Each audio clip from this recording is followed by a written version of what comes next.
გორში მდინარე მეჯუდის პირას მდებარე ახალ ქუჩას კომპოზიტორის, გორის ჰიმნის შემქმნელის ჯემალ ბეგლარიშვილის სახელი მიენიჭება. საკითხზე გორის საკრებულოს სხდომაზე იმსჯელეს სივრცითი ტერიტორიული დაგეგმარების და ინფრასტრუქტურის კომისიის თავმჯდომარის მანუჩარ ლაფაჩის თქმით, რადგან ბეგლარიშვილის გარდაცვალებიდან არ არის 20 წელი გასული საკითხზე კანონით გათვალისწინებული მიზანშეწონილობით სამთავრობო კომისიაც იმსჯელებს. მერის მოვალეობის შემქმნელი ბატონ კონსტანტინე ბუზალაძის ინიციატივა ქალაქ გორში უსახელო ობიექტის, რომელიც მეჯუდის პირას გაკეთა ახალი ქუჩა იმ სახელისათვის ბატონი ჯემალ ბეგლარიშვილის სახელის მინიჭებასთან დაკავშირებით განკარგულის პროექტი იყო.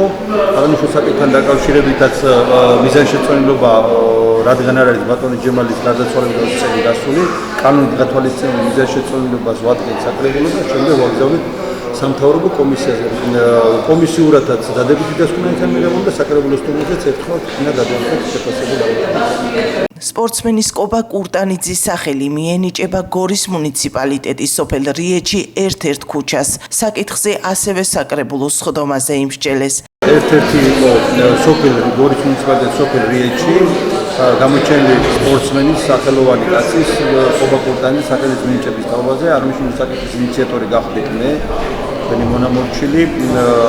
აღნიშნულ საკითხთან დაკავშირებით კომისიურად გავედით სოფელ რიეჩის შეხვედრით მოსახლეობის და მოსახლეობის ხელმოწერებით დამტკიცებულია, რომ მოსახლეობის სურვილიც არის, რომ გეოგრაფიულ მოსახლეობ ობიექტებს მიენიჭოს კობა კურტანიძის სახელი.